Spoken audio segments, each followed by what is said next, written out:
a la clase síncrona, la puedan hacer, puedan revisar igual su información. Listo, muy bien. Janet, muy buenas noches. Ah, mira mi tocaya. Juan José, buenas noches. Cindy, Jairo, Luis Antonio, Javier, Miriam. Juan José, ya lo saludé. Muy buenas noches. Un gustazo, como siempre, compartir con ustedes esta semana de aprendizaje, esta semana en donde continuamos con la unidad número 2. Y nada, con todos ustedes. A ver, genial, genial, Janet. También para mí es un gusto, la verdad, es un gusto dictar el curso con ustedes. He tenido la oportunidad de revisar sus trabajos y de verdad que permítanme felicitarlos, ¿ah? Me han hecho trabajar duro, no les voy a negar, porque son 150 alumnos divididos en 3 grupos. Entonces, bueno, me pareció, con la universidad me pareció grupos bien grandes, de 50 cada uno, y como todos se han puesto en un solo horario, hay que revisar 150 trabajos muy buenos de ustedes, y bueno, algunos se escribieron bastante, algunos también hicieron un control C, control V, pero está bien, porque porque también citaron apropiadamente, ¿no? Entonces, cuando uno hace un informe legal, un informe de esta naturaleza, es perfectamente válido que lo justifiquemos, que argumentemos desde el punto de vista legal y desde el punto de vista fáctico. Entonces, algunos no utilizaron bien el término fáctico, se los aclaro ahora, ¿ya? Fáctico es igual a hecho.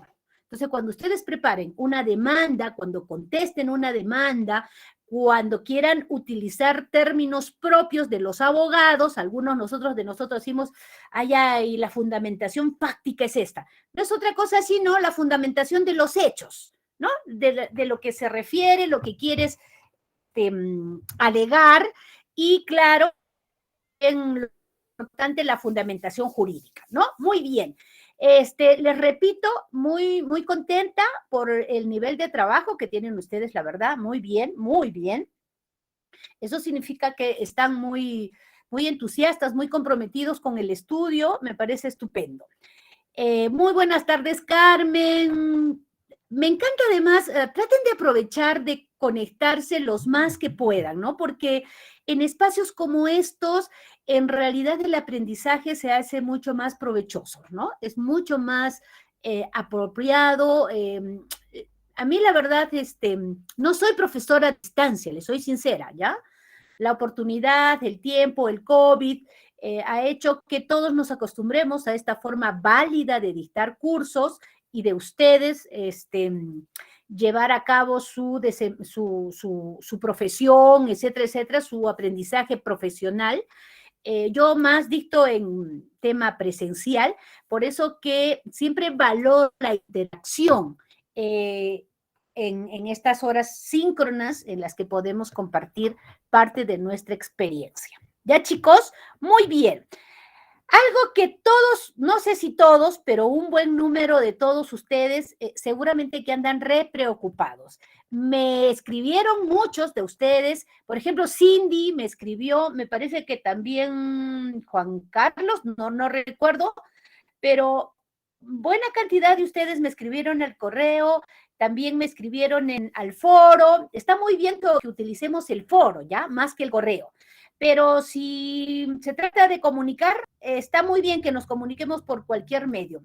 Todos andaban preocupados porque cuando yo califiqué el producto académico número 1, del que vamos a hacer hoy día la retroalimentación, porque son casos bien interesantes que marcan una pauta en el derecho procesal administrativo especialmente, andaban preocupados porque la calificación que habíamos hecho en sus buenos trabajos, en honor a la verdad, se les había penalizado a unos de ustedes que no lo presentaron dentro del plazo, que yo pensé, la verdad, ahí decía el plazo del 5 de junio, pero como sé que hubieron algunos inconvenientes para arreglar en la clase, etcétera, etcétera, ya la universidad permitió que sus trabajos los pudieran presentar sin ninguna penalidad hasta el día 8.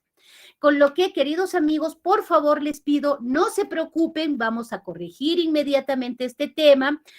Yo no, la verdad no tuve la información completa, les agradezco infinitamente que muchos de ustedes me lo hayan hecho conocer y lo vamos a corregir, ¿ya? No se preocupen, por favor, inmediatamente lo voy a corregir, ¿ya? Muy bien, antes de empezar nuestra clase, que hoy día vamos a cerrar todo el tema del acto administrativo, ¿ya? Las clases del acto administrativo, la nulidad, la anulabilidad y la clasificación, que es importante. Antes de empezar esa parte de nuestro curso, ok, Carmencita, muy bien, a usted las gracias. No, chicos, no, perdónenme, la verdad, debe ser una cosa bien complicada, yo haría lo mismo que ustedes. Tengo una nota y me bajaron 2 puntos. Y son muy buenos trabajos, les repito, pero escriben mucho. Uy, no saben. Había uno de ustedes, no me acuerdo quién, Juan José me parece, que escribió 17 hojas. Bueno, ahí me estaban ustedes, 17 hojas. 150 es bastante. Pero aprendí también de ustedes y eso también es bueno, ¿ya? Muy bien. Dicho esto, y como quiera que estamos hablando del producto académico número 1, vamos a intercambiar algunas ideas para poder retroalimentar, ¿ya? Entonces, yo voy a compartir con ustedes desde mi punto de vista cómo considero que son estas 2 sentencias del Tribunal de Garantías Constitucionales que fijan 2 precedentes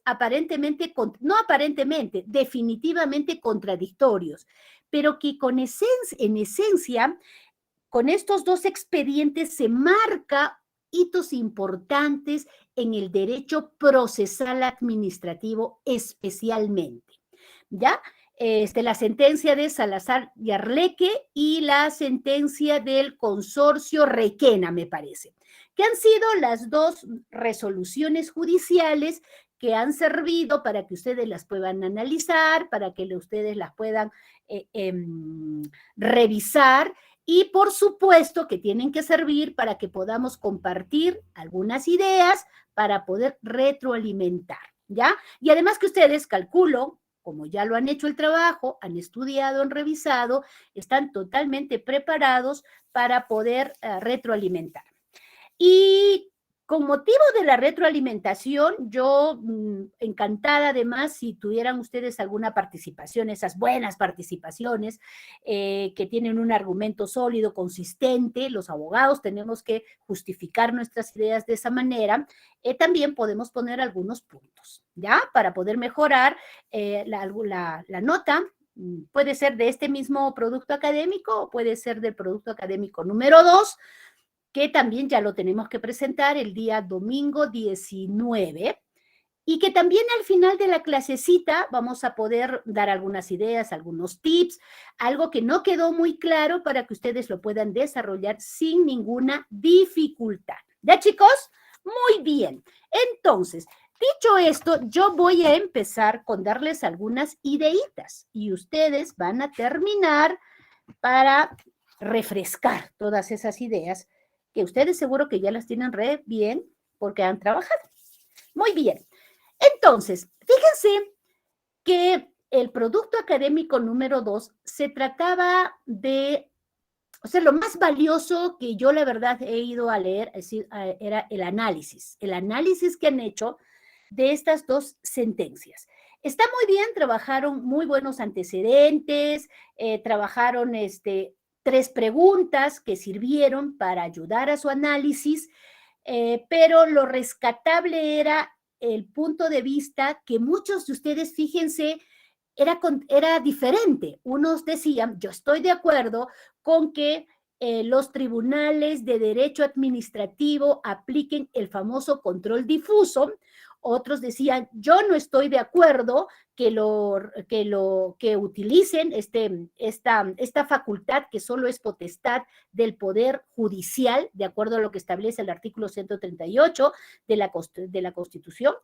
Lo dijeron muy bien, pero lo más importante es que lo justificaron, lo argumentaron. Y eso es lo importante en el derecho. Ya les digo, en el derecho no es una ciencia exacta.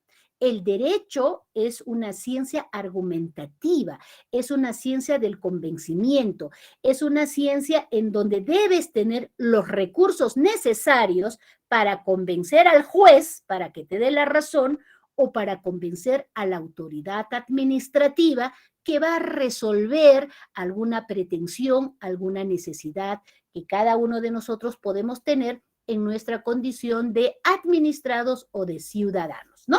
Muy bien.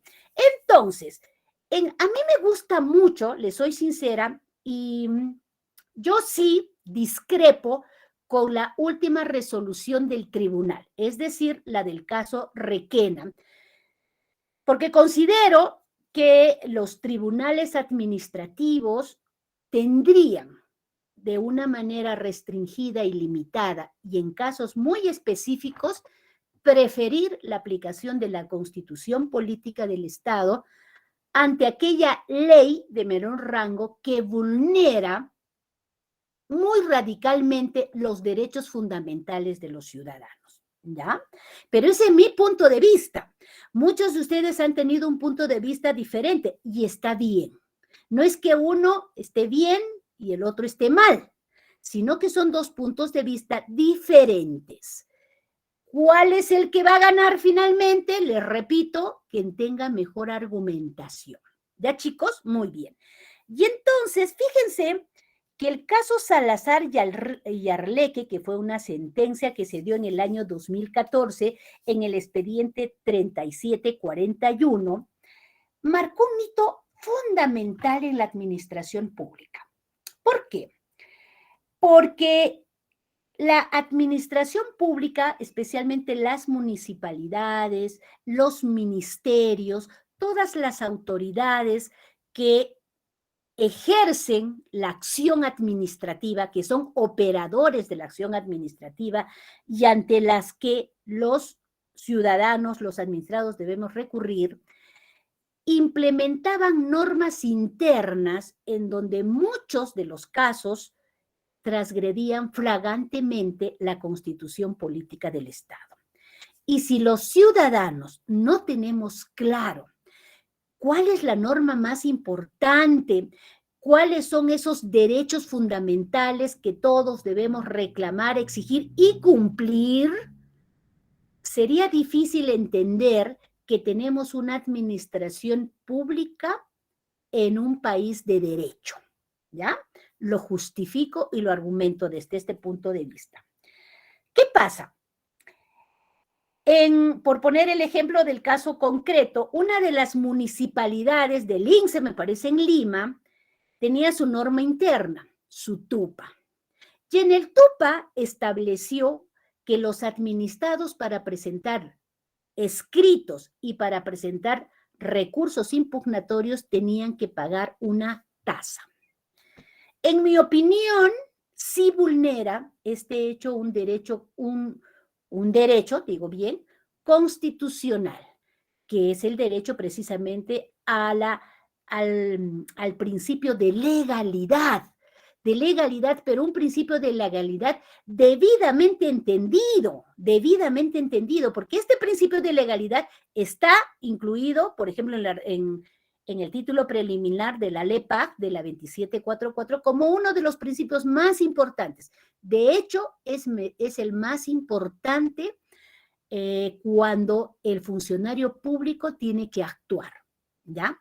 Pero yo comparto la opinión de estos miembros del tribunal cuando dicen, si el principio de legalidad no te permite entender que solamente el administrado debe cumplir la ley, aunque no cumpla la Constitución, entonces, en esencia, ¿de qué principio de legalidad podemos hablar?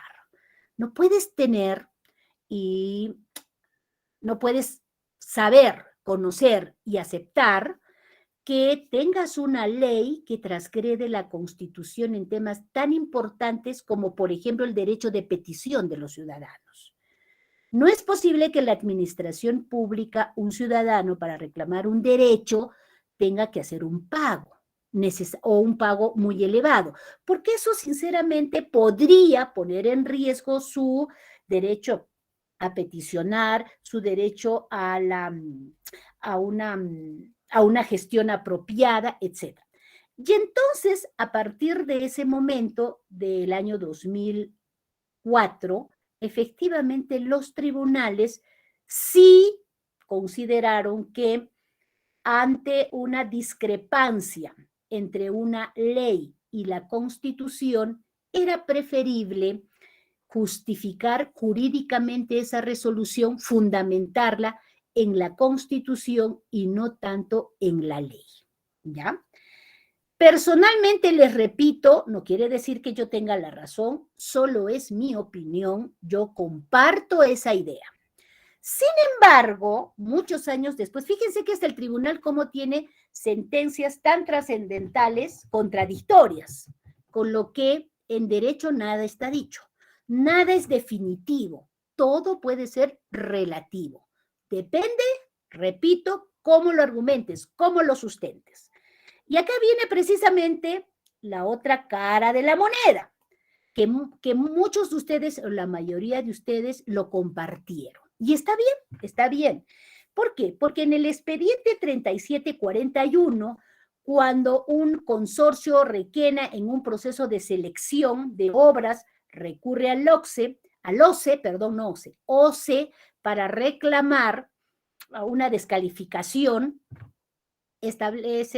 indica que se le había vulnerado algunos derechos constitucionales. Claro, seguramente el abogado pensaba que el tribunal del OCE, que es un tribunal que resuelve en última instancia eso es más ante contratos públicos, ¿no?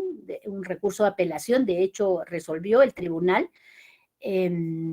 argumenta y dice, señor, me han vulnerado mi derecho constitucional porque han resuelto una plus petition, digamos, han resuelto, el tribunal se ha pronunciado más de lo que era motivo de la apelación. Y eso vulnera mi derecho constitucional al debido procedimiento, ¿no? El tribunal, que en este caso no necesariamente debió interpuesto, la verdad, una acción de amparo, porque fue una acción de amparo lo que se interpuso. En mi opinión, debió haber interpuesto una demanda una demanda contenciosa administrativa, una ACA, ¿ya? Pero es válido también, pese a que las acciones de amparo solamente son de orden subsidiario, es decir, cuando ya no tienes un proceso especial para resolver tu problema, te vas a ir una acción de amparo o una acción constitucional. En este caso, el consorcio optó por una acción de amparo, pese a que tenía habilitado el proceso contencioso administrativo.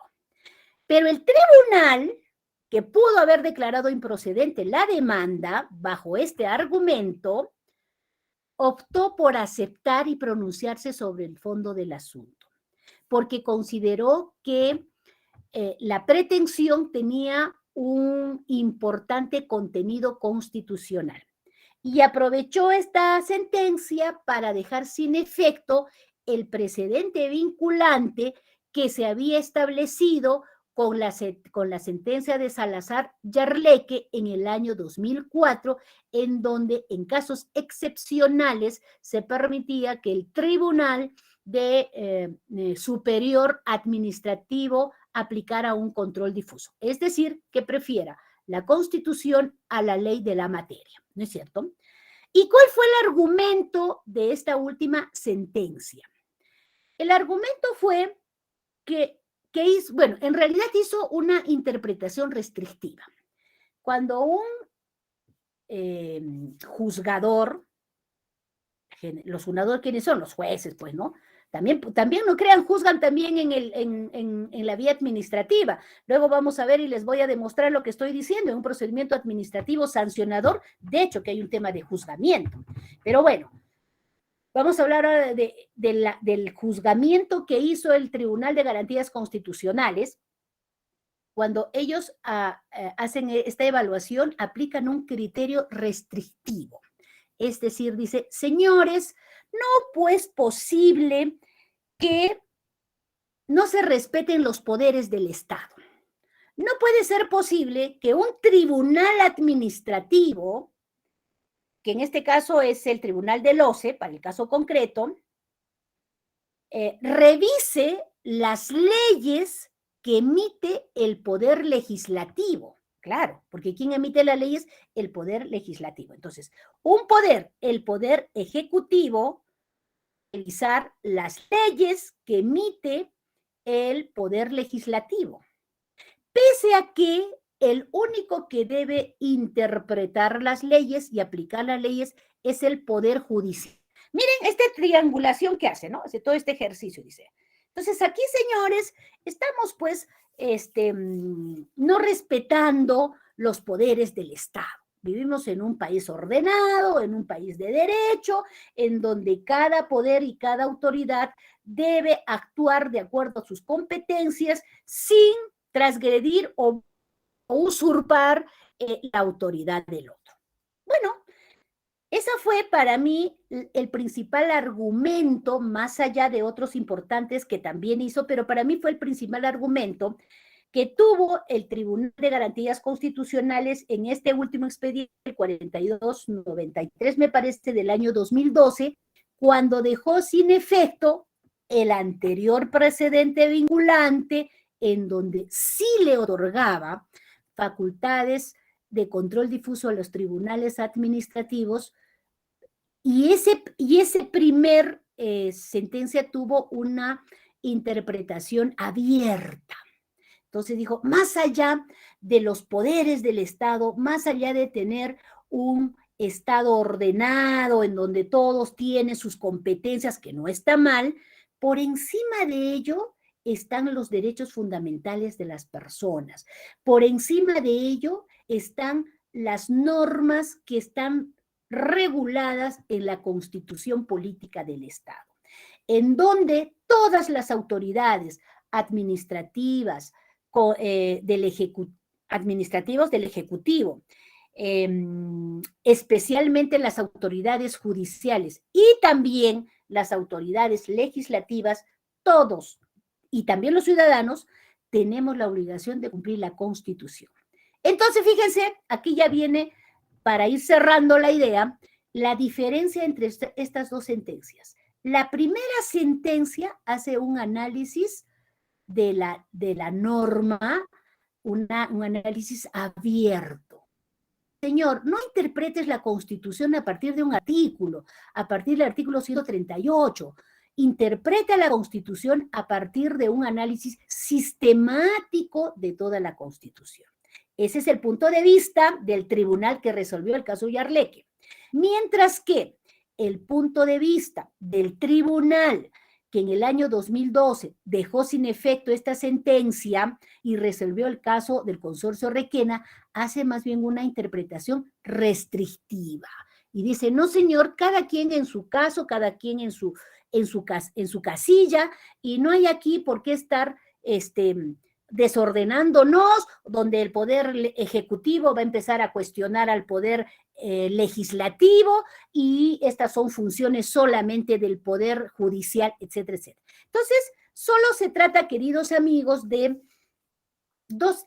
entender que existen dos interpretaciones diferentes, ¿ya? No vaya a ser que de acá a un tiempo salga otro tribunal, ahora que ya tenemos, dicho de paso, un nuevo tribunal de garantías constitucionales, y regrese y diga, no, a mí me gusta más la interpretación abierta, la interpretación de la supremacía del derecho constitucional sobre el derecho positivo, y vamos a volver a generar un precedente vinculante bajo esos términos. Ya, chicos, básicamente, les soy sincera, estas dos sentencias parten por este análisis que yo, espero me hayan entendido, he tratado de compartirles. Sin embargo, me gustaría escuchar sus opiniones porque ya ustedes a estas alturas están expertos en el asunto porque han trabajado su producto académico número 1. Dejo abierta la posibilidad para que ustedes también puedan participar. A ver, ¿quién es el primer valiente? Por notitas adicionales. ¿Ya? A su producto académico 1 o 2 puede ser. ¿No hay ningún valiente? Debo pensar que no han hecho. Ahí está, genial, Miriam, porque si no va a pensar que no han hecho ustedes su trabajo. En Era la referencia, Municipalidad de Surquillo, genial, gracias, sí, no era del INSE.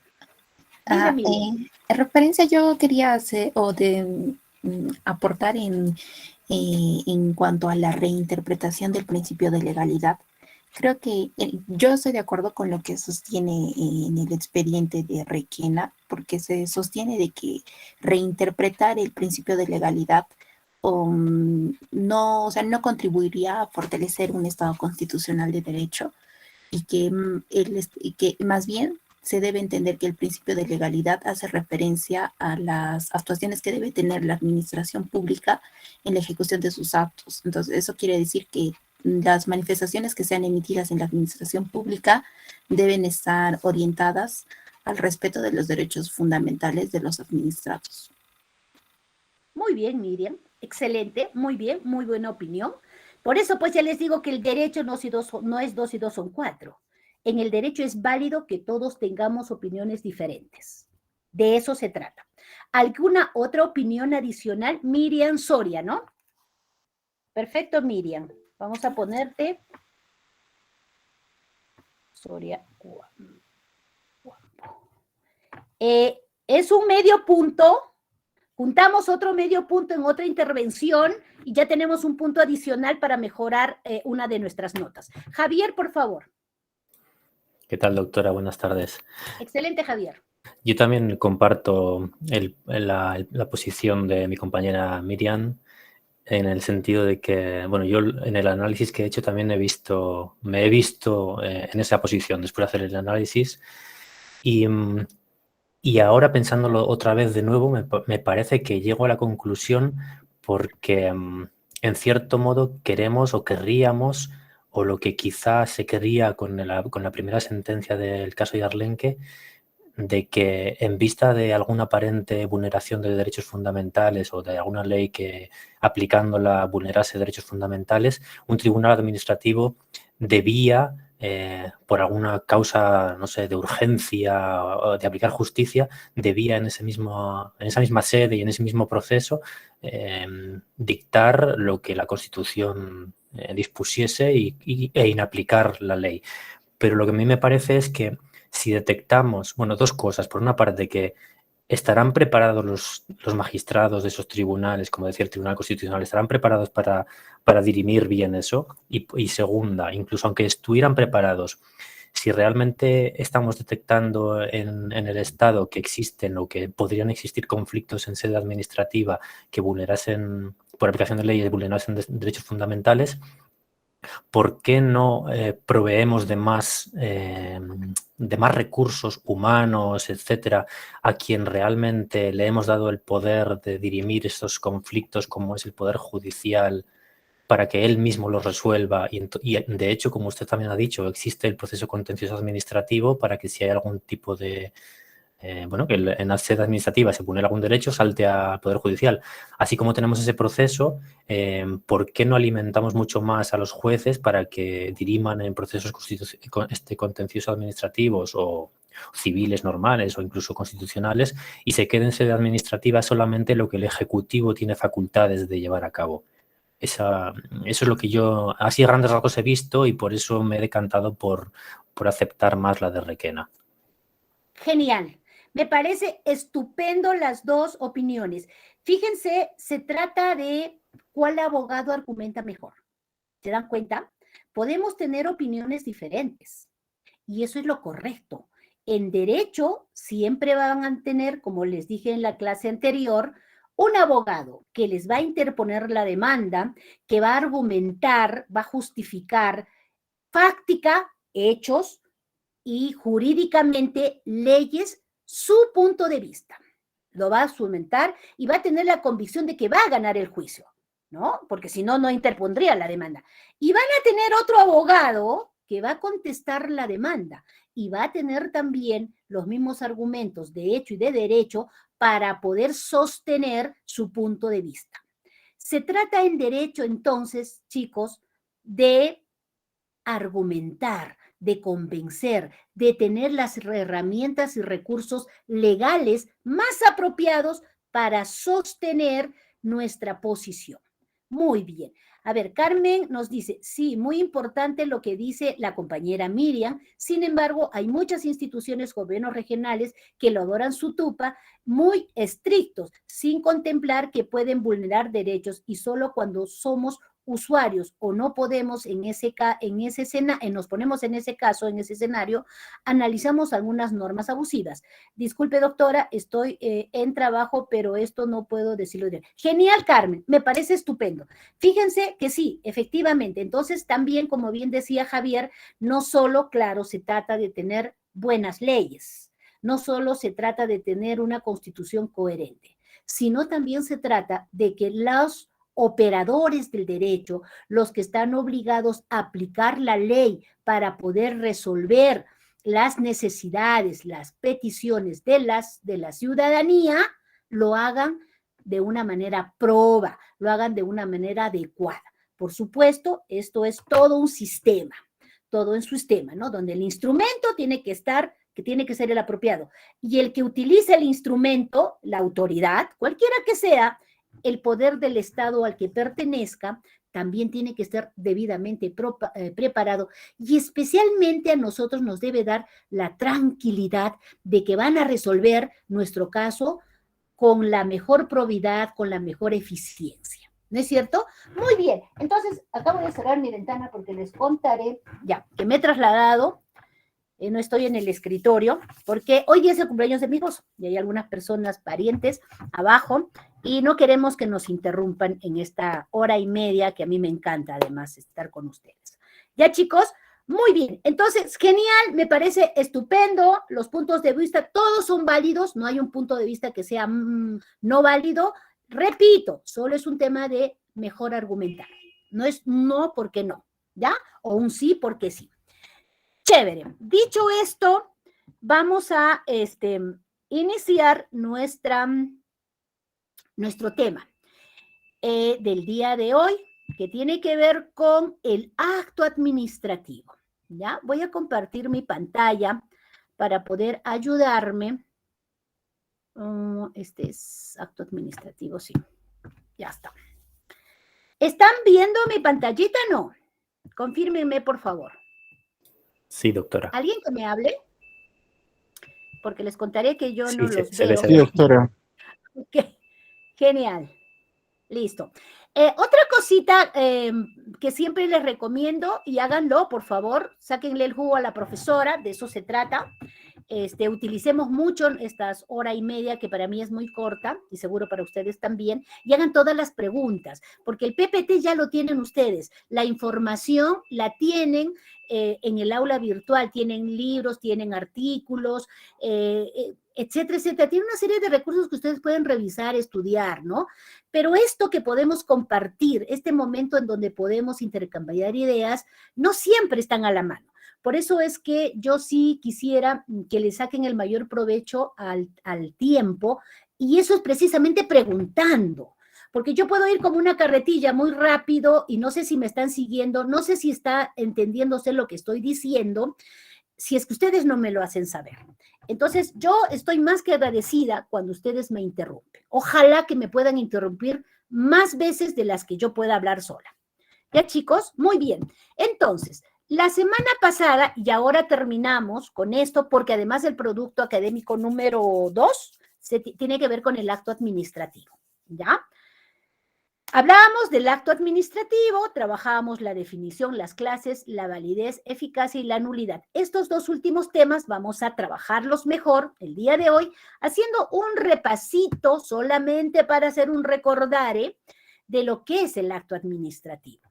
Entonces, fíjense, imaginen un acto administrativo y pónganlo como un símil a una sentencia, ¿no es cierto? Entonces, un acto administrativo en realidad es el producto de todo un procedimiento administrativo que va a terminar en una decisión o en una declaración. ¿Quién va a declarar? ¿Quién va a tomar esa decisión? La administración pública, la autoridad. Esa decisión que generalmente está contenida en una resolución se llama acto administrativo, ¿ya? No siempre es una resolución, quiero aclarar, a veces puede concluir en un documento per se, por sí mismo, es decir, un DNI, una partida de matrimonio, una partida de defunción, una constancia, una certificación, etcétera, etcétera. El tema es que este acto administrativo tiene que tener algunos elementos para que sea válido, ¿no es cierto? Esos elementos, ya los hemos venido desarrollando, ¿no? Para empezar, el primer elemento tiene que ser emitido por una autoridad competente, ¿no? Tiene que ser una declaración unilateral. ¿Qué es una declaración unilateral? Que es la decisión de solo la autoridad, porque dice, ¿no? Vistos y considerando que el señor Juan Pérez ha presentado una solicitud para requerir una licencia de construcción y ha cumplido con presentar los planos, que los planos están, que de acuerdo a las ordenanzas municipales en donde se establecen las reglas de urbanismo, etcétera, etcétera, que este es R2, R3, etcétera, etcétera, se encuentra de acuerdo a la norma. Ya está, muy bien. Hace todo este ejercicio mental en donde tiene que fundamentar prácticamente y tiene que fundamentar en derecho la resolución y al final va a poner se resuelve, declarar fundado o emitir la licencia de construcción del señor Juan Pérez para que construya un edificio de 5 pisos. Ya está, perfecto. Entonces, esta declaración, que no es otra cosa sino la decisión, es unilateral, no es un acuerdo de partes, ¿no es cierto? Cuando es un acuerdo de partes bilateral, los contratos, no es eso, obvio, esa es la diferencia. Este de acá, solo la autoridad. Claro, ese acuerdo, esa decisión, puede ser que el administrado no esté de acuerdo y puede impugnarse, y eso lo vamos a ver más adelante. Pero quédense con esta idea, ¿no? Que tiene que ser emitida por una autoridad competente, de acuerdo a la materia y de acuerdo al territorio, que también vamos a verlo. Tiene que ser una declaración unilateral para poder declarar derechos que genere, que tenga efecto jurídico, ¿no? Cuando va a declarar derechos, va a reconocer hechos constitutivos, cuando va a valorar, etcétera, etcétera, ¿no? Y además tiene que tener una exigencia dentro de una cobertura formal. Tiene que haber una declaración formal respecto de lo que se está reclamando. Muy bien. Este acto administrativo, ya les dije, está destinado a producir efectos. No es cualquier acto administrativo. Y aquí en este punto me voy a detener para poder compartir con ustedes una diferencia que ya he visto en parte de los recursos que ustedes tienen en la aula virtual. Una cosa es un acto administrativo y otra cosa es un acto de administración, ¿ya? Tienen los nombres muy similares que pueden generar error o confusión, pero son bien distintos. El acto administrativo está destinado a producir efectos jurídicos externos. Es decir, el ciudadano, el administrado, que viene a la administración pública para solicitarle o peticionarle algo que necesita, de afuera hacia adentro. Y la administración pública que va a resolver esa pretensión, de adentro hacia afuera. Es decir, trasciende. El acto administrativo trasciende de aquí hacia afuera. ¿Y por qué trasciende? Porque va a generar un efecto jurídico, va a modificar, va a declarar, va a extinguir, va a transformar algún derecho del administrado. Eso significa generar efectos jurídicos. Esto que acabo de decir es un acto administrativo. Mientras que el acto de administración no. Entonces no se vayan a confundir. ¿Por qué? Porque el acto de administración no trasciende, no va de afuera hacia adentro, administrado pide algo a la administración pública y la administración pública responde al administrado. Ese es un acto administrativo. El acto de administración solo se genera al interior de la entidad, no sale hacia afuera. Son más bien decisiones, porque no dejan de ser una decisión de la autoridad administrativa, pero destinadas a impulsar el movimiento de la propia gestión interna. Por ejemplo, un memorándum, ya, saca el alcalde provincial del INSE, no, ya estoy media fijada con el tema del INSE, ya, de cualquier otra municipalidad de Callao, saca una resolución, un memorándum, perdón, y dice, señores, el día, ¿cuándo ha sido feriado? Que nos han dado todos los funcionarios públicos un feriado puente, ay, no me acuerdo. Ya, pero va a ser feriado por decir el día 24 de junio, por ser el día del campesino, etcétera, etcétera. Entonces el Estado saca un comunicado y dice, señores, ay no, por el día del partido, el día que hemos perdido, que ha sido el día viernes, creo, el sábado, no sé qué día hemos perdido, ese día el Estado, el gobierno, el Ejecutivo, perdón, dio feriado, ¿no? Muy bien. Entonces, en mérito de este decreto supremo, el alcalde saca un memorando y dice, señores, como quiera que no hemos trabajado el día viernes 6, por decir, vamos a pagar esas horas que no hemos laborando media hora más de la jornada de trabajo. Ya está, muy bien.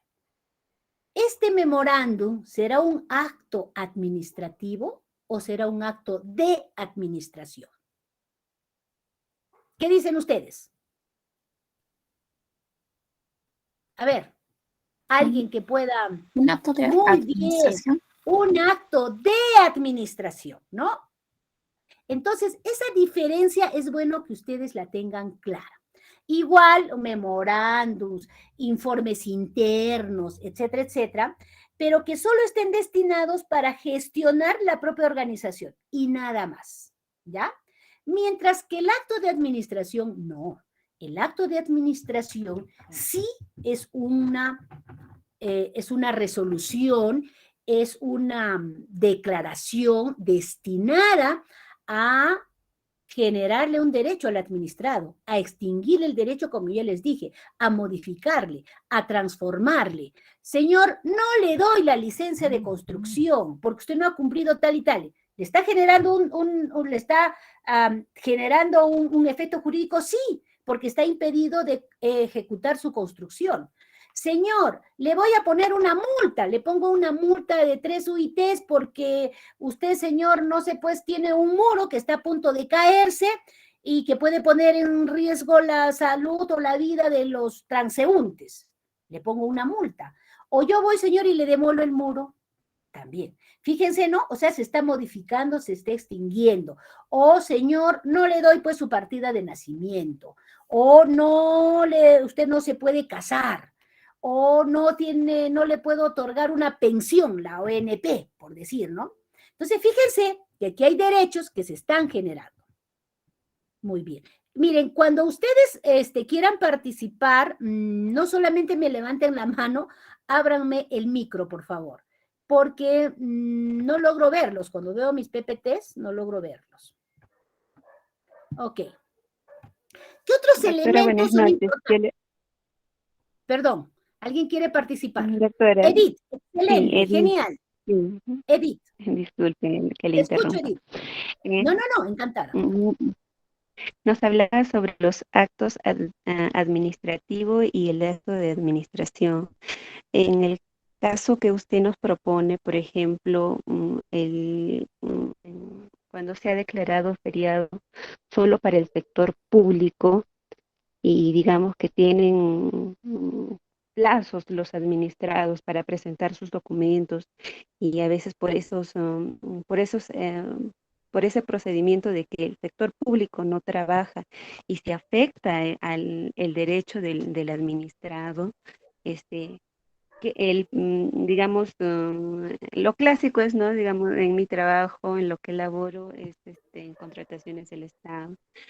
Ellos tienen, por ejemplo, por decir, ¿no? Días de consentimiento de buena pro, son 5 días, pero justo ese día lo declararon no laborable.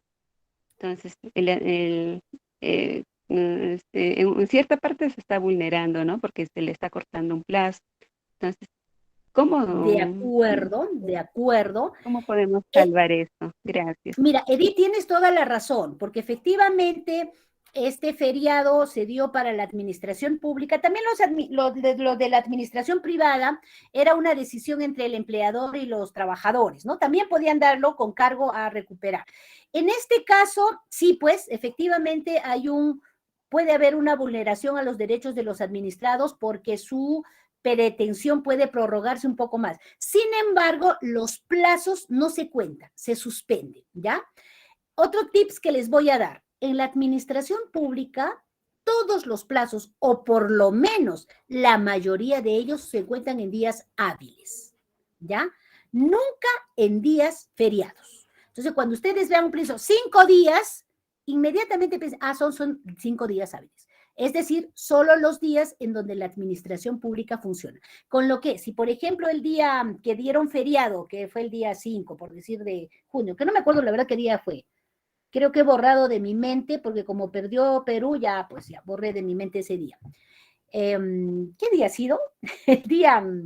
Lunes 13, me parece, doctora. ¿Qué día? Lunes 13. Ah, chévere, lunes 13, parecía viernes 13, ¿ah? Pero ya. El día lunes 13, que se te vencía algún plazo para presentar, por ejemplo, un recurso de apelación, en donde la norma te da solamente 15 días hábiles, y se vencía el día lunes 13, se prorroga el día siguiente.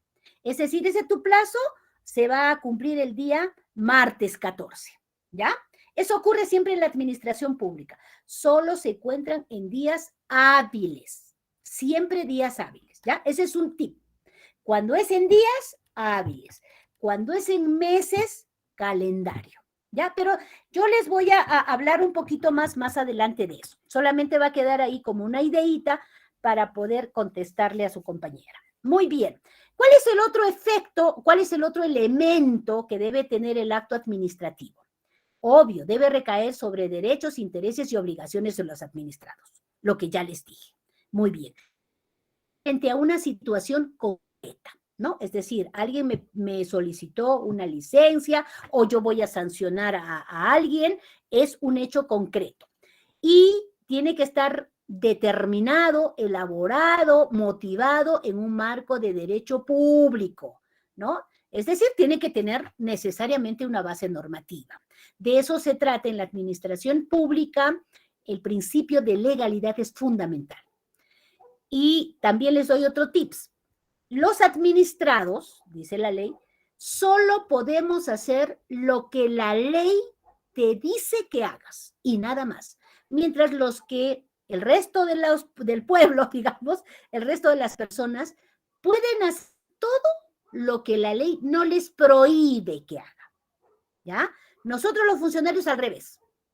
Solo lo que la ley te dice que haga. Si hay una ley que no te dice que resuelvas de esta manera, no lo hagas. Principio de legalidad. Por eso es que tienen que estar emitidos dentro de un marco de derecho público, escrito, ¿ya? Y obviamente debe ser emitido en ejercicio de las funciones administrativas. porque claro, no puede ser cualquier persona que pueda emitir un acto administrativo, por lo menos que tenga valor, ¿no es cierto? Los efectos son individualizados o individualizables. Está destinado para generar derechos, obligaciones, modificar, etcétera, etcétera, a una persona en concreto o a diferentes personas, pero tengo que identificarlas. ¿Ya? No puede ser hecho en abierto. Muy bien. Estos son, entonces, los elementos que van a dar validez al acto administrativo. Cumplir la ley, emitido por autoridad competente, destinado a un hecho concreto, individualizable y especialmente dentro de un marco jurídico. ¿Ya? Muy bien. Si no tiene nada de esto, luego vamos a ver qué va a ocurrir con ese acto administrativo. Pero antes de eso, hablemos rápidamente de las clases de actos administrativos. Muy bien. Según sus destinos pueden ser generales e individuales, ¿no? Hay en realidad algunos actos administrativos, por ejemplo, la Asociación de Vivienda Villa Paraíso quiere solicitar agua potable para toda la urbanización. De hecho, es un acto administrativo. Va a irse a una empresa prestadora de servicios y ahí son 300 asociados. Entonces, va a otorgarse el agua potable luego de cumplir todos los requisitos técnicos y legales a toda esta comunidad. Es un acto administrativo general. Un acto administrativo individual. Juan Pérez va a ir a la RENIEC para sacar su DNI. Y le van a otorgar, cumple los requisitos y le otorgan el DNI. Correcto. Un acto administrativo solo para Juan Pérez, ¿ya? Según su contenido, pueden ser actos terminales o definitivos. Claro, un acto administrativo es terminal cuando se ha emitido en última instancia. En administración pública le decimos cosa decidida, cosa decidida. Si estuviéramos en el Poder Judicial, es su símil a cosa juzgada. Es decir, ya nadie lo puede mover en esa vía. Muy bien, entonces, estos actos administrativos pueden ser los definitivos, última instancia administrativa. Muy bien, pueden ser actos favorables, en donde te dan la razón, y pueden ser otros actos denegatorios, no te dan la razón. Actos personales que están destinados a generar el derecho de la persona, partida de nacimiento, partida de función, DNI, o actos reales que están destinados a generar derechos respecto de tu patrimonio. Démosle ese muro, no puedes construir esta reja, etcétera, etcétera. Según la forma de exteriorizar y de declarar el acto administrativo, pueden existir actos expresos que están contenidos en una ley, perdón, en una resolución, en un documento por escrito ahí visto, considerando, se resuelve, sí, expreso, fundado la petición, o se resuelve otorgar la licencia de construcción, o se resuelve sancionar a Juan Pérez con una multa, expreso. Tácito, cuando está sobreentendido, generalmente va acompañado, por ejemplo, de una multa en donde tácitamente te están denegando alguna petición porque encima te pusieron una multa, ¿no? Y los implícitos también, o sea, es como una situación accesoria al derecho, que se está negando o denegando. Según su impugnabilidad, actos firmes, los que ya se han emitido en última instancia.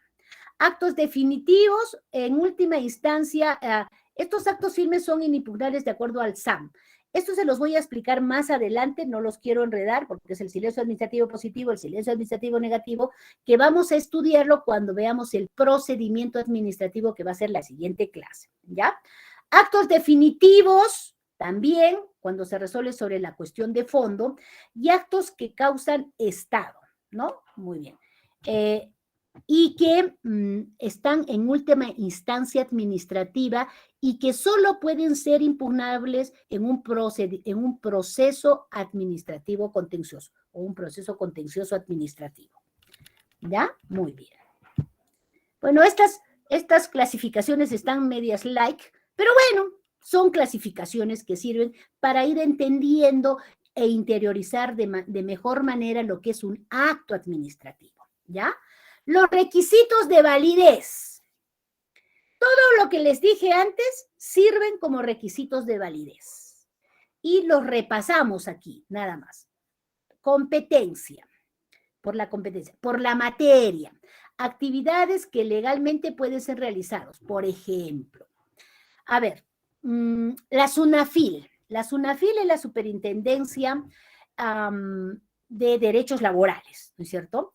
Entonces, puede ser que la SUNAFIL emita un acto administrativo sancionador en contra de un empleador. Ya está. Entonces, como superintendencia, tiene la potestad de emitir esa una orden de inspección, la SUNAFIL. Dentro de su materia, sí, porque es un tema laboral. Pero yo me pregunto, ¿podrá la SUNAFIL emitir una inspección para poder revisar, por ejemplo, a ver, ¿qué puede ser? Las licencias de conducción vencidas, que eso le corresponde al Ministerio de Trabajo? No, no.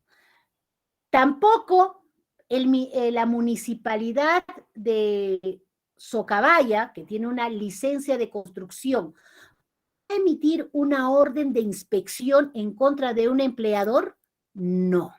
Entonces, la competencia por materia tiene que ver con solo las autoridades que están facultadas para ejercer determinadas acciones de acuerdo a ley expresa pueden actuar en ese ámbito.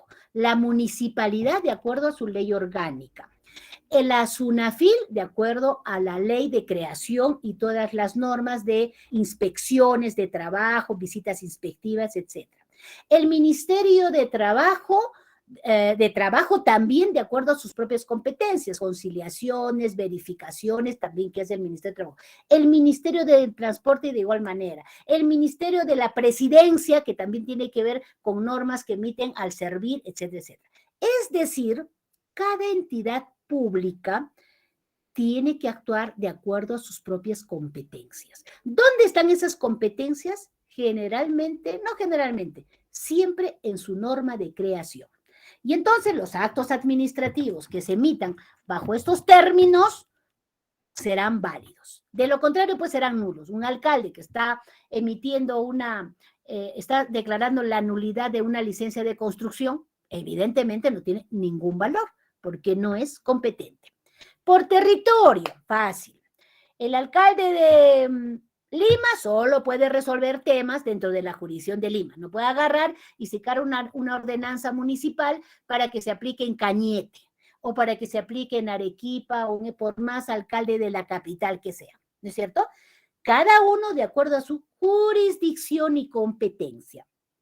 Aquí que es importante anotar, hay algunas autoridades de competencia nacional que tienen competencia con toda la nación, especialmente los organismos constitucionalmente autónomos. Por ejemplo, el Tribunal de Garantías Constitucionales, por ejemplo, la Defensoría del Pueblo, por ejemplo, el Jurado Nacional de Elecciones. Tiene ámbito nacional. Una resolución, una directiva que emita va a aplicarse en todo el territorio de la nación. Muy bien. Hay otras autoridades supranacionales, es decir, menos que las nacionales, como los gobiernos regionales. Entonces, los actos administrativos que emitan los gobiernos regionales solo tendrán valor y validez dentro de su jurisdicción. Las municipalidades o gobiernos locales también solo dentro de la jurisdicción. No puede haber una ordenanza municipal que emita el alcalde de la municipalidad de José Luis Bustamante y Rivero que pretenda resolver o aplicar en la municipalidad de Cerro Colorado. Estoy hablando de municipalidades en Arequipa, ¿ya? Muy bien. Entonces, es importante que ustedes tomen en cuenta que el tema de la territorialidad tiene que ver con el ámbito de su jurisdicción, que pueden ser nacionales, regionales y locales. Muy bien. Por el grado, la jerarquía. Ok, hay algunas autoridades que tienen la competencia de resolver estas peticiones en primera instancia.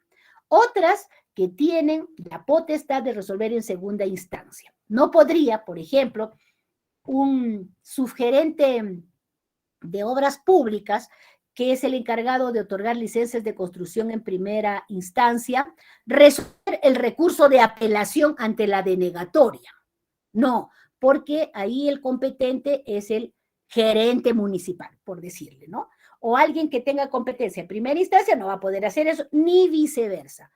Cada autoridad dentro de su grado y su posición jerárquica que le corresponde. ¿Y dónde van a ver esto? En los TUPAS. En los TUPAS. Cuando ustedes quieran hacer alguna gestión administrativa, váyanse de frente a una institución y pidan el TUPA.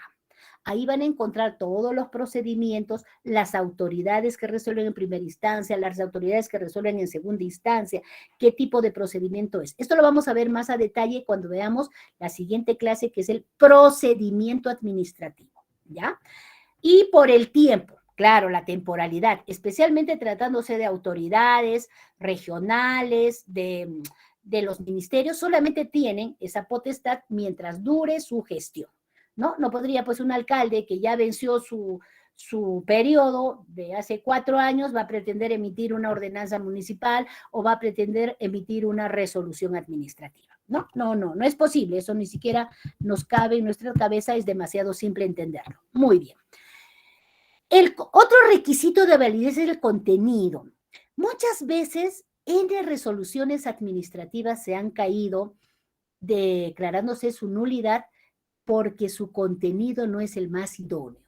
Y cuando hablamos de contenido tenemos que hablar de motivación. Pues, alguna vez ustedes habrán escuchado esta resolución administrativa, acto administrativo, no está debidamente motivada, o tiene una motivación aparente, o no está motivada con arreglo a los hechos, a una cuestión fáctica, a los hechos, o se ha aplicado una norma que no era la que le correspondía, o se ha aplicado una norma que ya estaba derogada, ¿no es cierto?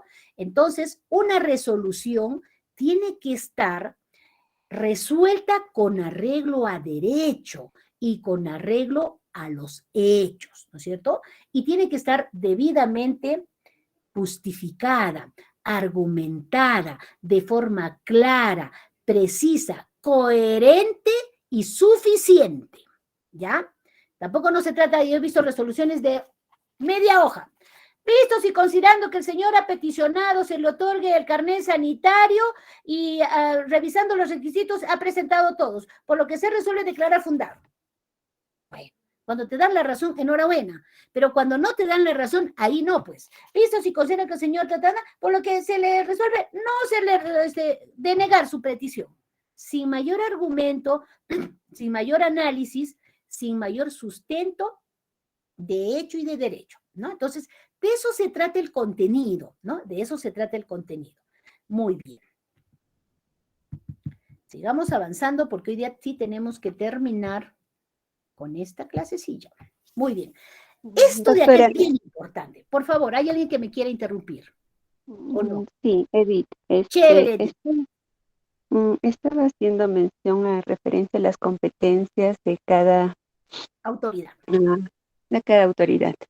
En nuestro producto académico número 2, en el caso del oxígeno medicinal, se observa deslealtad de competencia por parte de un grupo de empresas.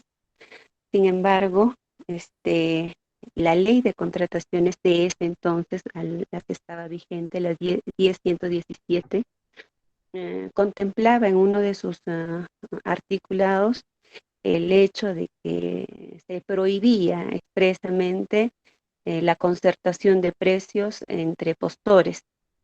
¿Ya? La norma estaba dentro de la ley de contrataciones. Sin embargo, Indecopi es quien también pues, dentro de sus funciones maneja la ley de competencia legal, ¿no? Entonces lo resuelve Indecopi. Ahí era mi duda, ¿no? Porque el Tribunal de Contrataciones no intervino y porque tendría que resolver, competencia.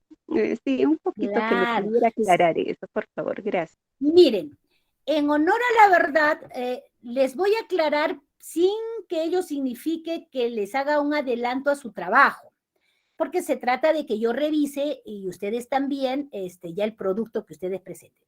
Sin embargo, el OCE es la Autoridad de Contrataciones del Estado, la que tendría que resolver en última instancia administrativa respecto de un recurso de apelación que presente uno de los participantes o postores en un proceso de selección.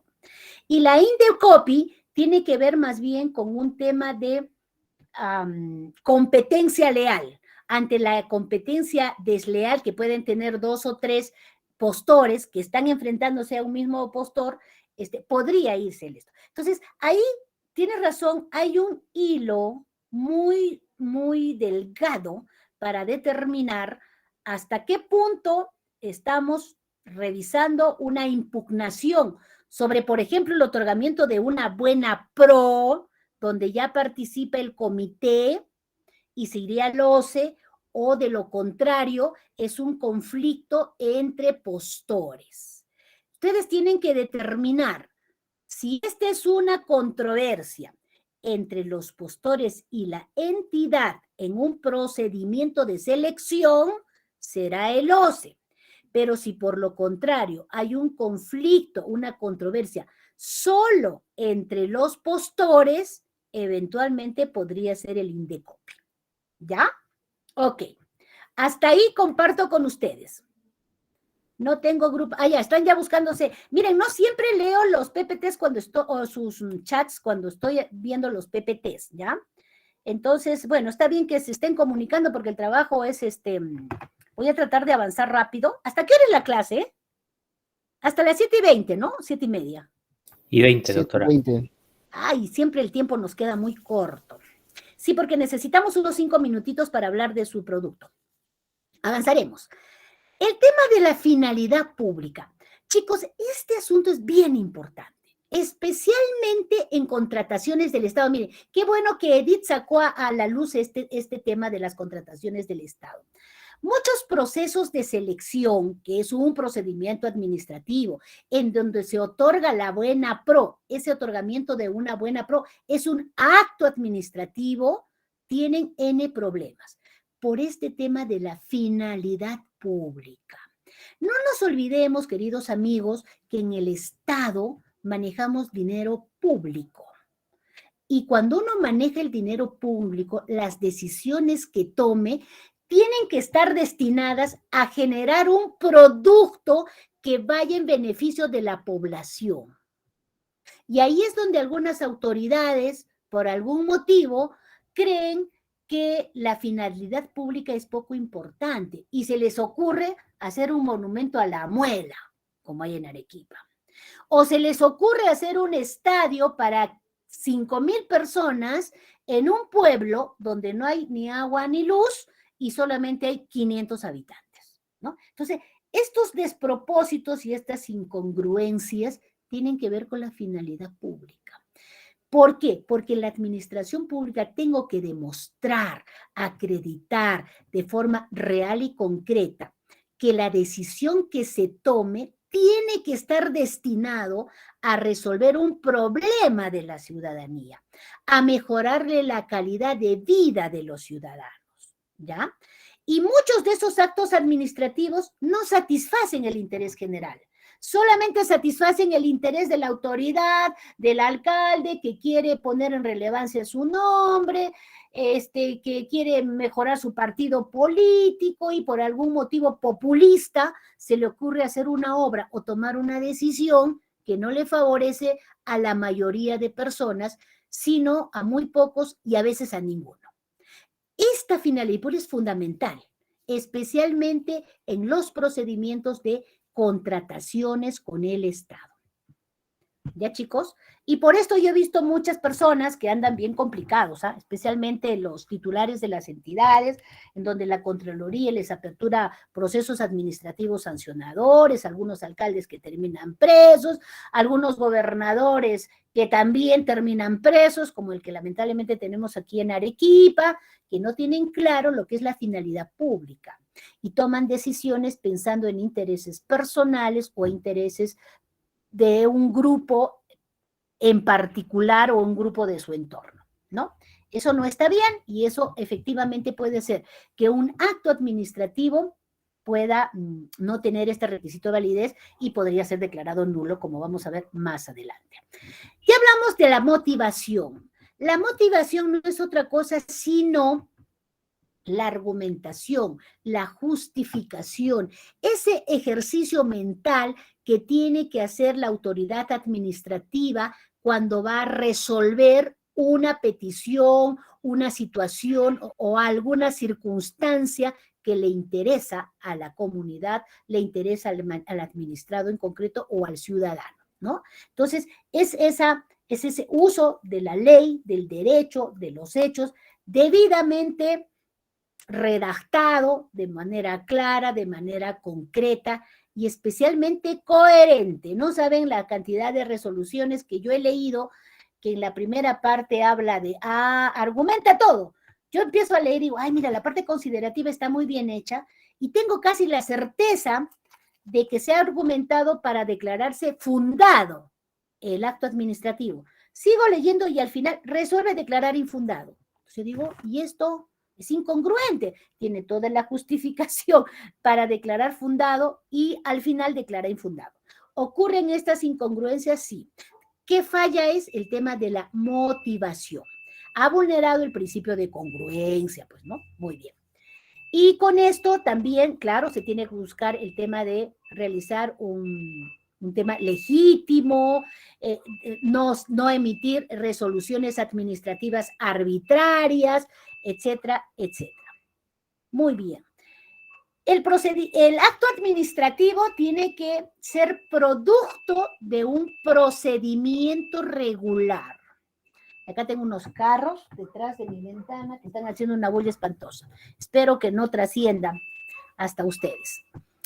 El tema del procedimiento lo vamos a ver la próxima semana, por lo que no me voy a detener mucho, porque, ya les repito, va a ser producto de la siguiente clase, pero, a ver, acá estamos. Solamente les voy a decir lo siguiente. En administración, cuando ustedes hablen de un procedimiento en administración, nunca utilicen la palabra proceso, ¿ya? Esa es una técnica inapropiada que tienen algunos abogados. En la administración pública, el trámite que sigue un expediente desde su inicio hasta su final, que es el acto administrativo, todo ese caminito se llama procedimiento. Nunca se llama proceso. Está mal dicho cuando alguien dice proceso administrativo. No, es procedimiento administrativo. Mientras que en el Poder Judicial, ese trámite que sigue un expediente desde cuando alguien interpone la demanda y el juez emite la sentencia se llama proceso judicial, ¿ya? Esa es una diferencia que hay que tenerla clara porque también es un tema de técnica jurídica, pues, ¿no? Entonces, este procedimiento, este acto administrativo, por supuesto, tiene que ser producto de un procedimiento regular en donde hay una petición, un estadio probatorio, primera instancia, segunda instancia, etcétera, etcétera. No puede agarrar y de pronto la administración pública, la municipalidad te llega a una resolución. Cuando tú ni siquiera has participado o ni siquiera se te ha hecho una imputación de cargos, etcétera, etcétera. Porque, como vamos a ver más adelante, algunos procedimientos que inicia el administrado, otros procedimientos que inicia la administración pública, ¿no? Y claro, en ambos casos termina en acto administrativo. Cuando no se han cumplido todos los elementos que les he comentado anteriormente, o cuando se han vulnerado algunos requisitos, vamos a estar frente a algunas causales de nulidad del acto administrativo. Es decir, el acto administrativo es inválido. Aquel que se ha emitido en discordancia con el ordenamiento jurídico y por tanto es un acto ilegal. Cuando es un acto administrativo que transgrede, mire, una ley, pues, no sé, el alcalde agarra, saca una ordenanza municipal, aunque una ordenanza municipal en esencia per se no es un acto administrativo, sino es una ley, ¿eh? Una ordenanza municipal tiene rango de ley. Saca una resolución para que los carros del distrito de Mariano Melgar, todos tengan que pintarse de color rojo. ¿Qué se le ocurre? ¿Le gusta el color rojo? No sé, pues, ¿no? Le gusta, tiene un amigo que tiene talleres que pintan carros, etcétera, y se le ha ocurrido sacar una resolución ministerial y dice, señor, todos los carros que deben atravesar por este distrito tienen que ser de color rojo. Bueno, ahí va a decir, está loco. Evidentemente estamos frente a un acto nulo. Puede sacar todas las resoluciones que quiera, puede emitirse dentro de su autoridad competente y cumplir todos los requisitos y puede fundamentarlo de la mejor de las maneras, pero es una norma que transgrede un derecho, hasta un derecho constitucional, ¿no? Y entonces este es un acto nulo, no tiene ningún efecto jurídico. Mi profesor de Derecho Administrativo, cuando yo estudiaba hace muchos años atrás, decía que un acto administrativo o una resolución administrativa es aquella que ha nacido muerta. Lo que nace muerto no genera derecho, ¿ya? Es decir, es un acto nulo. ¿Y cuáles son estos actos nulos?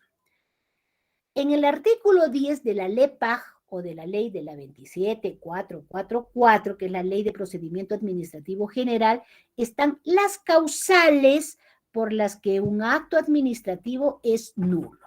¿Y cuáles son estas? Pero acuérdense, artículo 10.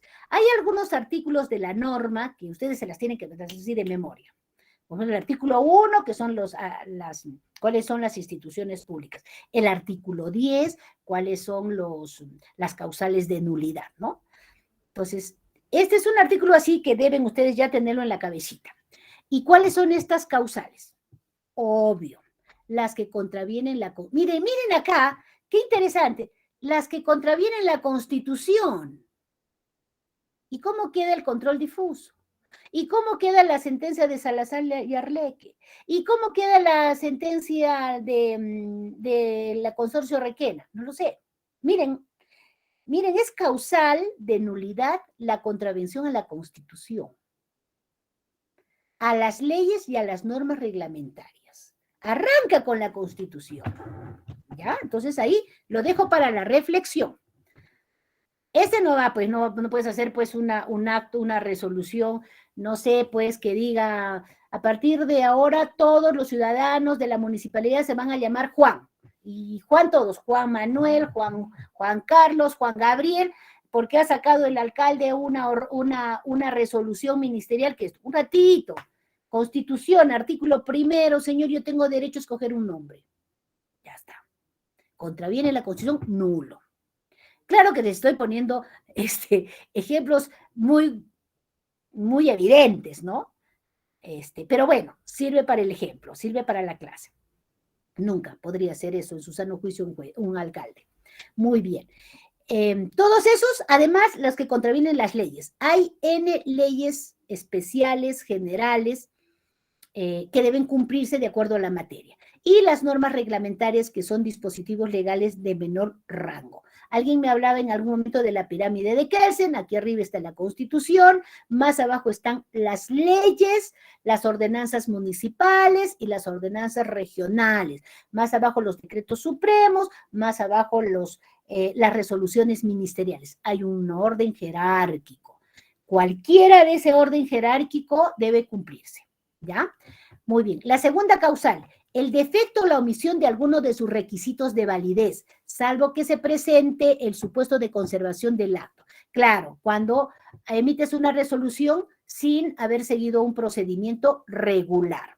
Cuando emites una resolución sin que la autoridad que firmó sea competente para poder pronunciarse.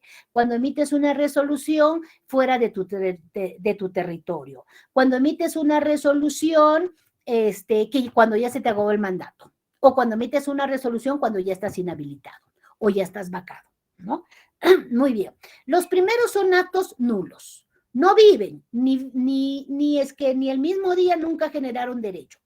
Mientras que la nulidad pueden tener una vida corta hasta que se declare nulo, ¿no? Entonces, estos ya son temas menos severos. Estos son actos expresos a los que resulta como consecuencia de una aprobación automática del silencio administrativo o positivo. Esto no se los voy a explicar mucho porque lo vamos a trabajar la próxima semana, ¿ya? Porque este tema del silencio administrativo positivo, el silencio administrativo negativo, el SAP, seguramente que ustedes lo han escuchado hablar mucho, es muy bonito, pero puede resultar medio enredosito, por eso que mejor lo vamos a trabajar solo. ¿Ya? Muy bien. En los actos constitutivos de infracción penal o que se dicten como consecuencia de eso. Claro, cuando un ciudadano ha recibido una sentencia condenatoria, esa sentencia puede tener efectos jurídicos también en la administración pública, ¿ya? Especialmente, por ejemplo, los trabajadores. Ahí ya, en un trabajador que ha sido condenado con delito privativo de la libertad con más de un año, puede ser despedido, puede concluir su vínculo laboral, ¿no? Muy bien. Actos derivados de comisión de un delito, sí, y requieren sentencia en donde se establezca el carácter delictivo. ¿Qué es lo importante de esto? Que estos actos de nulidad pueden empezar a vivir y van a tener algunos defectos hasta que alguien detecte que ha tenido algún vicio. Y va a surtir algunos efectos hasta el vicio, siempre que sea subsanable. Por ejemplo, una resolución que haya sido emitida por una autoridad incompetente, pero viene la autoridad competente y la ratifica con otra resolución. ¿Ya? Ahí, por ejemplo, tenemos una conservación del acto administrativo. Y claro, siempre que no se vulneren derechos de terceros. Muy bien. La nulidad de un acto administrativo, lo que es nulo ipso iure, siempre debe ser declarado por la autoridad superior al que lo emitió. Si emitió una resolución inválida o al gerente municipal, lo va a declarar nulo el alcalde o el consejo, por decir, siempre su superior, ¿ya?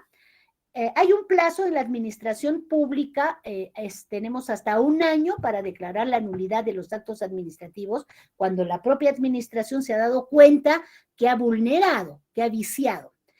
Y también se puede declarar la nulidad del acto administrativo en el Poder Judicial mediante los procesos contenciosos administrativos, ¿ya?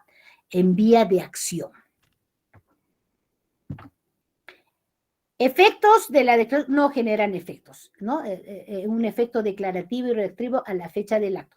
En este cuadrito les voy a explicar mejor, que también lo vimos la semana pasada, pero así muy abuelo de un pajarito.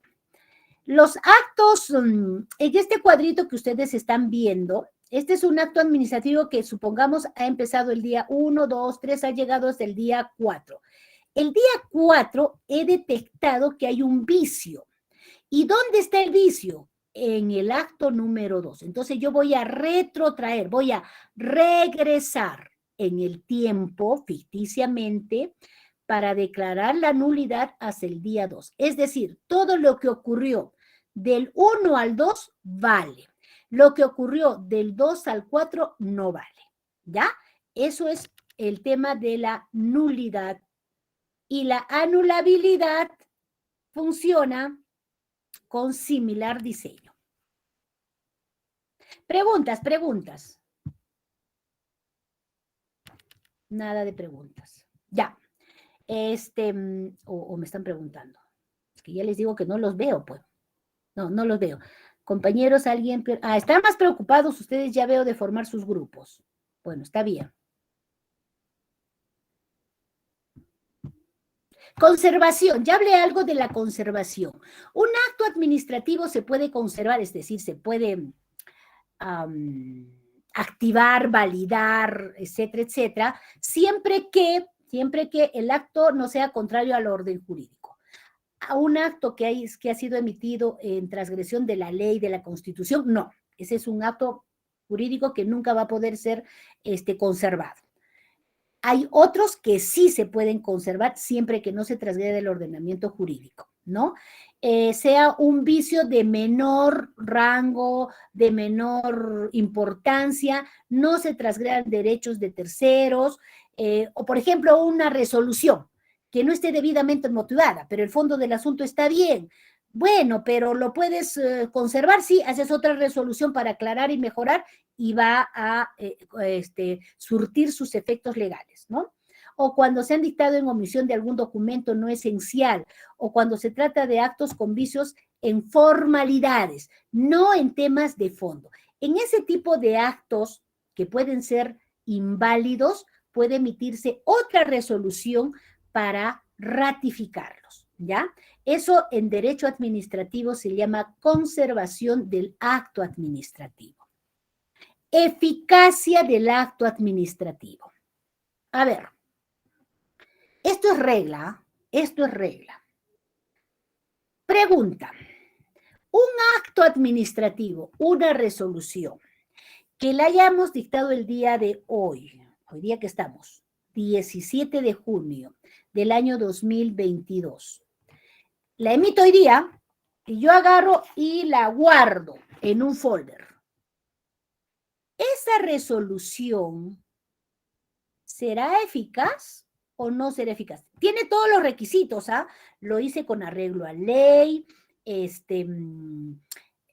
está debidamente fundamentada, cumple con todos los presupuestos legales. No tiene efectos, Javier. ¿Por qué?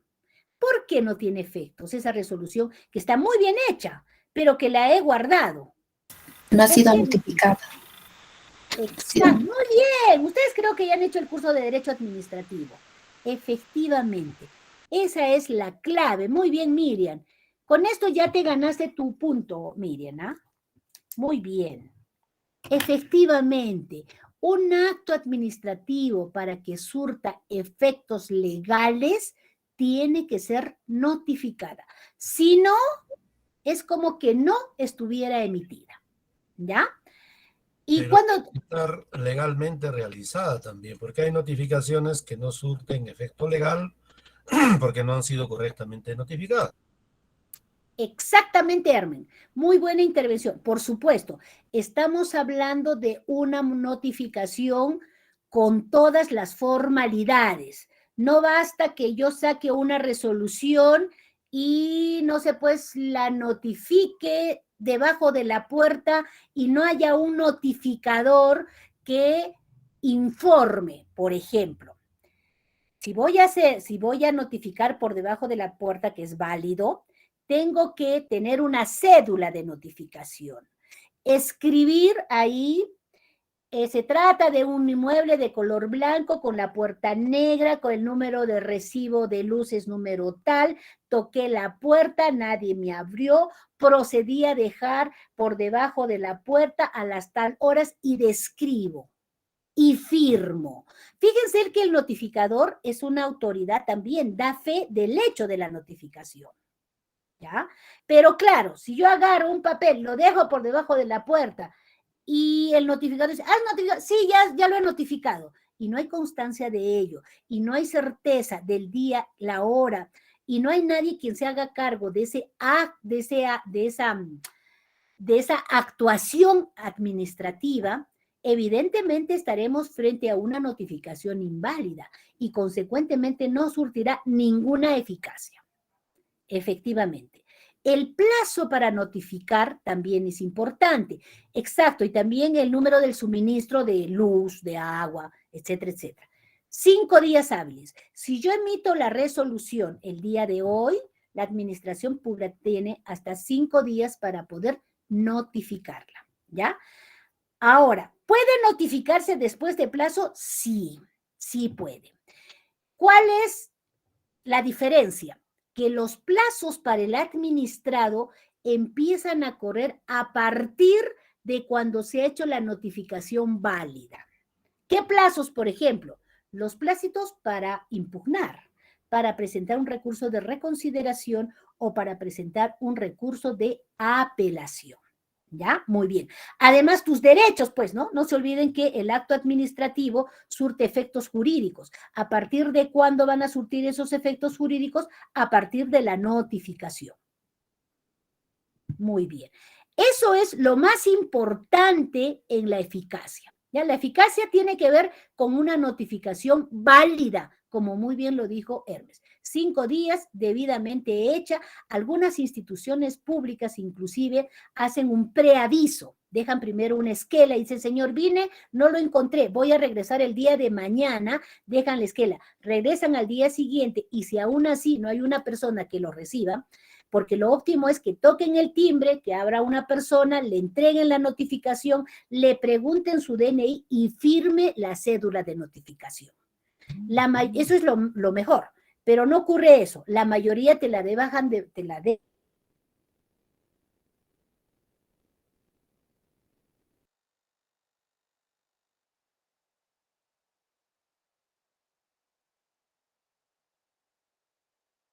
Doctora, la hemos perdido. Perdón. Alguien participó. Javier. Se había cortado su señal, sí, solo... Ah, perdóname, no me escucharon la última parte de lo que dije.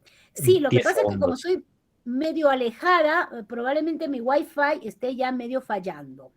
Bueno, lo que decía era que depende de cómo te notifique el funcionario, el trabajador que está encargado de esta labor. ¿Ya? Muy bien. ¿Todas las resoluciones se tienen que notificar? Sí, todas las resoluciones se tienen que notificar. Surten efectos legales a partir del día siguiente hábil de su notificación. ¿Ya? Los requisitos, a ver, acá, recursos impugnatorios no lo vamos a hacer porque esto ya se va a hacer la siguiente semana, que vamos a ver el procedimiento. Ok. Aquí nos vamos a quedar porque son exactamente las 7:20. Algunas recomendaciones rápidamente para su producto académico. Primera recomendación, queridos amigos, es un trabajo colaborativo, ¿ya? Es un trabajo en donde lo vamos a desarrollar en grupo. Yo les había puesto, por favor, como mínimo que sean 5 personas, 5 participantes en el grupo. También habíamos establecido que puede ser por afinidad, ¿ya? Tienen hoy día en la noche y mañana para poder agruparse hasta mediodía, porque entiendo que a partir de mediodía tienen que trabajar el producto académico. La tareita es bien simple, igual que los anteriores casos, mido mucho el análisis. Sí está bien que me pongan antecedentes, pero los antecedentes yo los puedo leer porque es algo que otro lo dice y que es fácil que lo copien y lo peguen. Lo valioso y lo interesante del trabajo es conocer su punto de vista, su argumentación, su técnica jurídica para poder convencer, en este caso a la profesora, porque más adelante ustedes van a tener que convencer o a la autoridad administrativa si litigan en el foro administrativo o al Poder Judicial si litigan de esta manera. Muy bien. Entonces, ahí hay 5 casos. Escojan cualquiera de ellos y de acuerdo al enunciado y a la consigna, que básicamente son 2 preguntitas. Re fácil, ¿ah?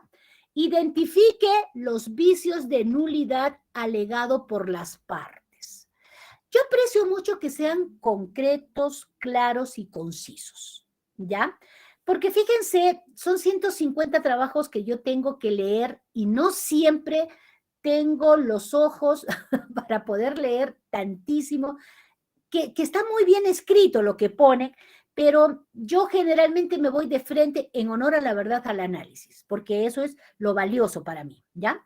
Identifiquen, o sea, quiero saber si logran identificar los vicios de nulidad. Aquellos que transgreden la ley, aquellos que transgreden la jurisdicción, etcétera, etcétera. ¿Ya? Muy bien.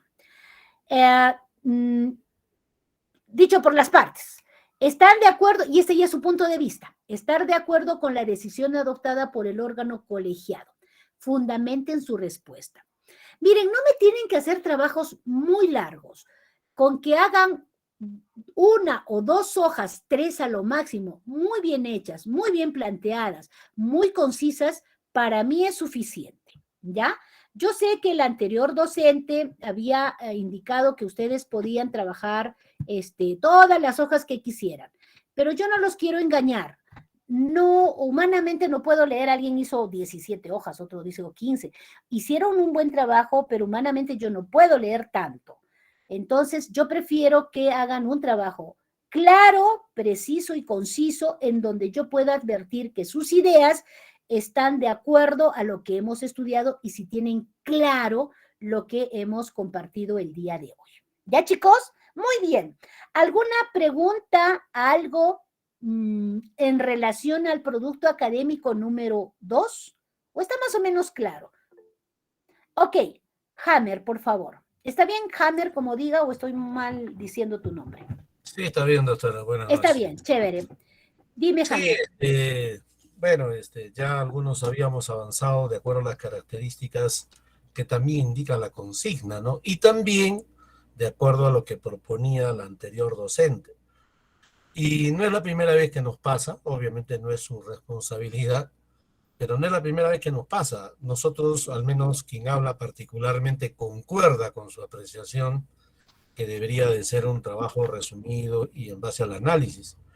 Pero ahora vamos a tener que trabajar doble porque ya yo había avanzado el trabajo en base a la consigna y a la consigna de la rúbrica y a la consigna del anterior docente, ¿no? Entonces, sería Mira, importante. Hammer, si ya lo avanzaron, está bien, no tengo ningún inconveniente, pero también quiero ser honesta con ustedes, ¿ya? No siempre leo todo el trabajo, no me es posible leer todo, porque ustedes, claro, presentan lo que dijo tal, la sentencia, es correcto, eso es una parte argumentativa importante. Pero como estamos a nivel de aprendizaje, a mí me interesa conocer su punto de vista y la claridad que tengan respecto del tema que estamos estudiando. Entonces, eso es donde yo me voy a enfocar especialmente. Entonces, ustedes pónganle también especial atención a esa parte del análisis. ¿Ya, Hermen? Pero no les quiero volver a hacer el trabajo. Si ya lo trabajaron así, no hay ningún problema, preséntenlo como han avanzado y si quieren reforzar la parte del análisis, no, genial. lo vamos a reducir, obviamente, porque no es difícil, es fácil, vamos a sacar eso, pero yo quería incidir en ese tema de que sería bueno, aunque es un poco difícil, que los docentes unifiquen criterios, ¿no? Porque a algunos les gusta la sábana de 20, 30 páginas y creo que es una metodología antigua. Creo que lo importante es lo que te he dicho, que tengamos una capacidad de análisis. Pero bueno, no se preocupe que nos vamos a adecuar al trabajo y muchas gracias. Chévere, le acabo de enchufar mi batería que ya se me está viendo. Genial, Hammer. Muy bien, yo les quedo muy agradecida por la clase del día de hoy. Espero haber compartido con ustedes. Siempre estoy esperando todas las consultas que quieran hacerme, encantada. La próxima semana vamos a trabajar lo que es el procedimiento administrativo. También es bien interesante, los invito a compartir las videoclases que, como ven ustedes, pueden resultar muy enriquecedoras. Muy bien, tengan una buena semana, por favor, presenten sus trabajos dentro del tiempo. No se preocupen respecto del producto académico número 1, vamos a corregir y mejorarles las notas, ¿no? Repito, felicitaciones a todos, han hecho muy buenos trabajos. Listo, muy buenas noches a todos, por favor. Me temo que no van a descansar, sino van a compartir. Voy a detener la grabación en este momento.